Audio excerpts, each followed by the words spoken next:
যেতিয়া অতি খং উঠাৰ লগে লগে আমাৰ এটা শৰীৰত এটা পদাৰ্থ ৰিলিজ হৈ যায় লগে লগে আৰু শৰীৰটো লগে লগে আমাৰ শৰীৰটো মানে অশুদ্ধ হৈ যায়গৈ। সেই অশুদ্ধ মনটোক এই অশুদ্ধ আমাৰ ইন্দ্ৰিয়খিনিক আকৌ শুদ্ধ কৰোঁতে বহু সময় লাগে। সেইখিনিক আকৌ শুদ্ধ কৰিবৰ কাৰণে শান্ত কৰিবৰ কাৰণে বহু সময় লাগে। সেইকাৰণে খং উঠা মানুহে বুৰ দি গা ধুব লাগে আৰু বুৰ দি গা ধোৱাৰ পিছত তেওঁৰ চেঞ্চটো অলপ বেলেগ আহি যাব আৰু সোনকালে শুদ্ধতালৈ মানুহটো ঘূৰি আহে। সেইকাৰণে খং উঠাৰ পিছত মানুহে সন্ত সাধু কিবা এইবিলাকক কেতিয়াও ভোজন কৰাব নালাগে পাৰিলে। আৰু মাংগল্য কৰ্মবিলাকত কেতিয়াও মানুহে আচলতে সহযোগ কৰিব নালাগে, কাৰণ সেই অশুদ্ধ মানা যায় এইটো। এতিয়া পৰম বিস্ময় হৈছে যে ভগৱান শংখচক্ৰ গদাপদ্ম লৈ 4 অস্ত্ৰৰে বিষ্ণুৰ ৰূপত জন্ম হৈছে আৰু তেতিয়া বসুদেৱে দৈৱকীয়ে উপায় নাপায় কেনেকৈ গা ধুব যাব, তেওঁলোকৰ নিহন লগোৱা আছে, গতিকে মনেৰে স্নান কৰিছে বুলি কৈছে। অৰ্থাৎ মনতেই তেওঁলোকে যেন গা ধুইছে সেইটো মনতেই ভাবি লৈছে। মনেৰে তাৰমানে সেই গা ধোৱাৰ কৌশলটো গোটেই দেহত পানী ঢালি দিছে, এনেকৈ তপ কৰিছে, তৰ্পণ কৰিছে।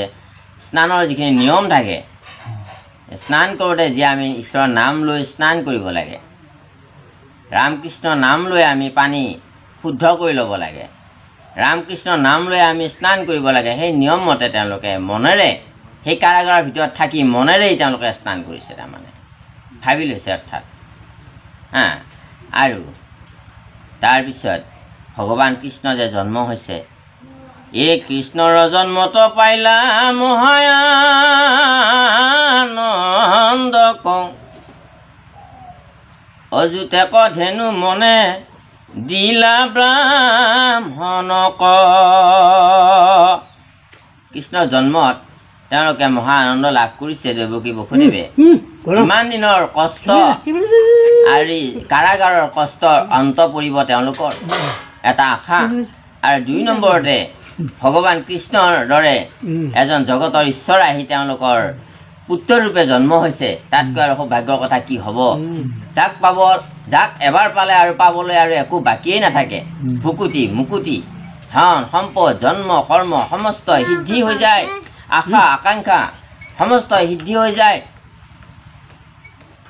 গতিকে তেওঁলোকে মহা আনন্দ লাভ কৰিছে আৰু অযুত ধেনু ব্ৰাহ্মণক দান দিয়া বুলি কৈছে। ধেনু মানে হ'ল গাই গৰু, ব্ৰাহ্মণক দান দিয়া। ব্ৰাহ্মণক কেনেকৈ দান দিব? এতিয়া তেওঁলোকতো কাৰাগাৰৰ মাজতহে আছে, প্ৰশ্ন হয় নে নহয়?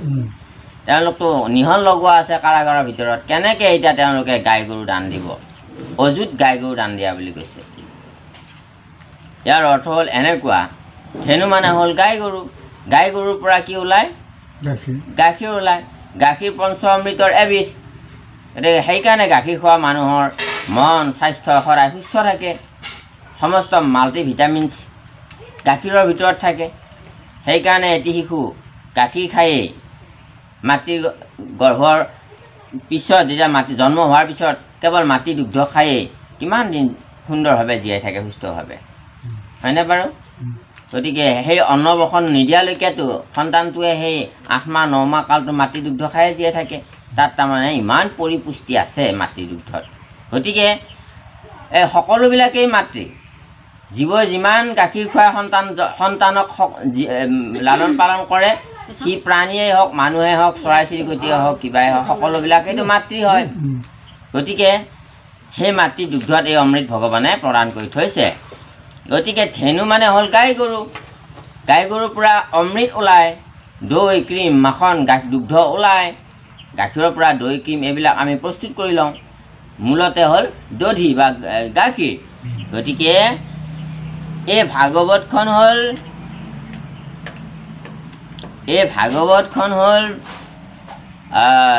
ভগৱান কৃষ্ণ হ'ল ধেনু, অৰ্থাৎ তেওঁ গাই গৰু, আৰু অৰ্জুন হ'ল দামুৰী।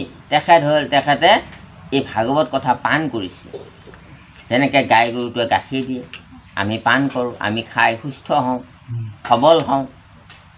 ঠিক তেনেকুৱাকৈ ভগৱান কৃষ্ণ হ'ল গাই গৰুৰ লগত তুলনা কৰিছে, আৰু অৰ্জুনে সেই অমৃত কথা সুধি আছে, পান কৰি আছে, অৰ্থাৎ দধি শব্দ অৰ্থ হ'ল জ্ঞান আৰু ধেনু শব্দ অৰ্থ হ'ল পৰম তত্ত্ব ভাগৱত কথা।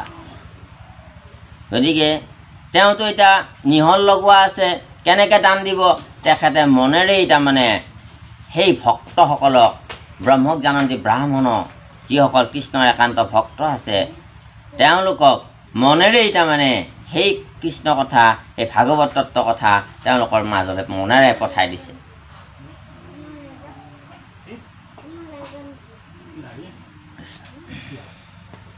যেনেকুৱাকৈ অনাতাঁৰভাৱে আমাৰ এই আকাশবাণী ৰেডিঅ'টোত অনুষ্ঠান বাজিছে, আপোনাৰ মোৰ ঘৰত এই চুইচটো টিপি দিয়াৰ লগে লগে তাত এই আকাশবাণী দিল্লীত বাজি থকা, এই আকাশবাণী গুৱাহাটীত বাজি থকা, এই আকাশবাণী ডিব্ৰুগড়ত বাজি থকা সেই ৰেডিঅ'টো, সেই অনুষ্ঠানটো আমি ইয়াতে ৰেডিঅ'টোৰ চুইচটো অন কৰিলে আমি শুনা পাওঁ।